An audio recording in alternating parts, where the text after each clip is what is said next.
Assalamualaikum Pak Yoga. Waalaikumsalam, Dek. Silakan masuk.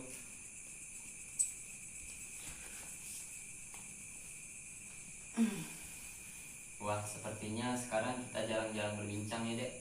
Bagaimana tadi sekolahnya, pulang jam berapa? Ya Pak, pulang sekolah tadi jam 10 pagi. Kok pulangnya tidak seperti biasanya ya, Dek? Ya Pak, soalnya tadi habis stay out. Oh, begitu. Tapi Bapak melihat Dek Wahyu ini seperti agak murung, apakah begitu? Ya Pak, benar.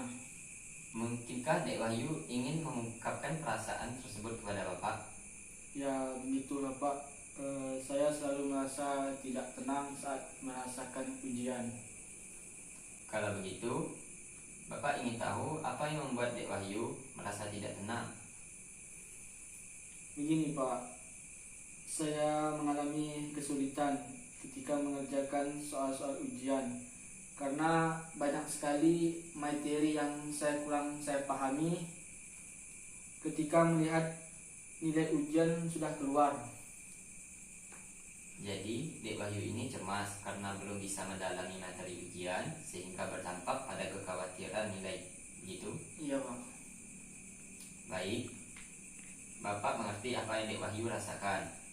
Mengenai materi ujian, apakah hanya materi kelas 9 yang kurang paham atau kelas 7 dan 8 juga? Kelas 7 dan kelas 8 saja Pak. Bagaimana dengan kegiatan Dek Wahyu selama ini, baik di sekolah maupun di rumah? Apakah ada yang menghambat? Ketika di sekolah, saya merasa paling bodoh Pak di antara teman-teman. Saat ada soal dari guru, teman-teman saya selalu aktif menjawab, sedangkan saya tidak merasa aktif di saat waktu ditanya guru. Dan jadi saya jadi malas untuk mendengarkan penjelasan dari guru-guru ketika di rumah. Ya, teruskan Dek.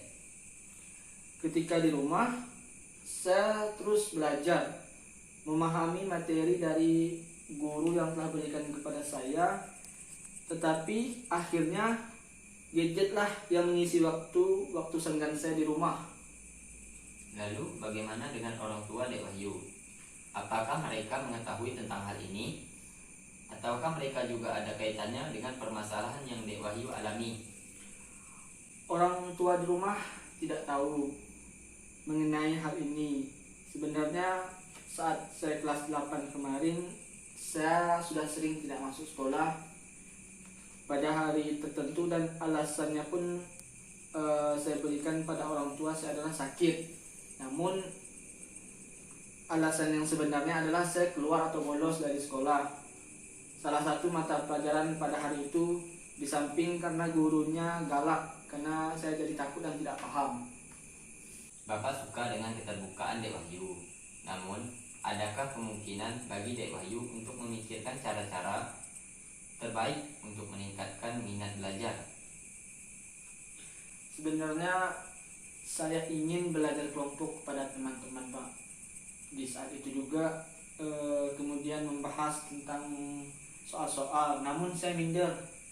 Ya, saya juga ingin belajar privat, udah izin kepada orang tua, namun pada akhirnya sejauh ini saya belum berani bilang pada orang tua.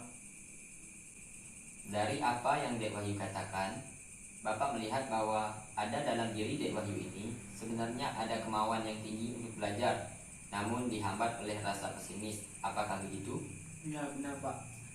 Setelah lulus ini, saya juga ingin masuk SMA pilihan saya. Jadi saya harap bisa lulus dengan nilai yang tidak mengecewakan. Baik, Bapak menghargai kegigihanmu untuk berusaha dan menurut Bapak, alternatif yang kamu pilih ini tampaknya cukup realistis. Kalau Dek Wahyu tidak keberatan, Bapak bisa membimbing kamu untuk sementara waktu ini. Bagaimana? Bapak kan kerjanya sering pulang malam. Apakah tidak mengganggu? Saya juga malu di hadapan Bapak jika nantinya saya tidak tahu apa-apa. Alangkah baiknya Dek Wahyu pilih saja untuk sementara waktu. Nanti Bapak bisa meluangkannya di hari Minggu. Dan Dek Wahyu jangan berpikir negatif dulu mengenai kemampuan yang dimiliki. Perbanyak istighfar agar hati dan pikiran lebih tenang. Baiklah Pak, lalu bagaimana ketika di sekolah agar setidaknya saya mampu sedikit demi sedikit menyerap materi dari guru?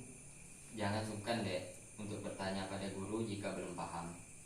Tentunya seorang guru akan mengerti dan tak ragu untuk mengulangi penjelasannya lagi, karena mereka juga berhadapan agar ilmu yang disampaikan bisa bermanfaat untuk semua muridnya. Atau Dek Wahyu bisa juga meminta penjelasan dari teman yang lebih paham. Namun hal ini Bapak kembalikan lagi pada Dek Wahyu, karena kamu sendiri yang lebih mengerti. Iya Pak, siap. Untuk lebih memudahkannya lagi, bagaimana jika Dek Wahyu membeli buku-buku prediksi soal ujian seperti detik-detik, sebab dalam buku tersebut diulas soal ujian tahun-tahun sebelumnya beserta pembahasan dan prediksi. Tak hanya itu, dalam buku semacam itu biasanya juga terdapat ringkasan materi mulai dari kelas 7 sampai 9. Baiklah Pak, kalau begitu. Namun di samping itu, saya ragu apakah dengan waktu yang tak singkat ini saya bisa memaksimalkan usaha saya atau tidak. Sesungguhnya Allah Subhanahu wa taala akan memberi kemudahan bagi hambanya yang mau berikhtiar terlebih dahulu. Berarti semuanya itu ada pada diri kita semua, Dek. Insya Allah Allah Subhanahu wa taala akan memberi kemudahan untuk segala urusanmu. Jadi jangan pesimis dulu, Dek. Buktikan kalau kamu bisa. Baik, saya mengerti Pak. Dari pembicaraan kita sejak tadi, Bapak pikir ada beberapa hal yang dapat kita peroleh sebagai kesimpulan sementara. Dapatkah Dek Wahyu mengemukakannya? Ada beberapa alternatif tadi saya tangkap, yaitu dengan meminta penjelasan kembali pada guru, belajar dengan Bapak, ataupun belajar dari buku-buku prediksi soal ujian, dan saya juga harus menyingkirkan rasa pesimis sejauh mungkin. Ya, selain itu, Bapak juga akan berusaha untuk memberi rumus-rumus singkat seperti yang Bapak dapat waktu SMP, sehingga kamu mudah dalam pemahamannya. Ya Pak, saya setuju. Bagaimana perasaan Dek Wahyu setelah kita berbincang-bincang? Setelah berbincang-bincang dengan Bapak tadi, perasaan saya menjadi lega. Saya senang bisa menemukan titik cerah dari kecemasan yang saya hadapi. Terima kasih ya Pak. Ya, sama-sama Dek. Kalau begitu, adakah hal lain yang ingin Dek Wahyu sampaikan? Saya rasa sejauh ini tidak ada lagi Pak. Jika sudah tidak ada lagi, bagaimana jika kita sudahi perbincangan ini, Dek? Di lain waktu, jika masih ada yang mengganjal, Dek Wahyu bisa datang lagi ke Bapak. Baiklah Pak, kalau begitu saya pamit. Assalamualaikum. Waalaikumsalam.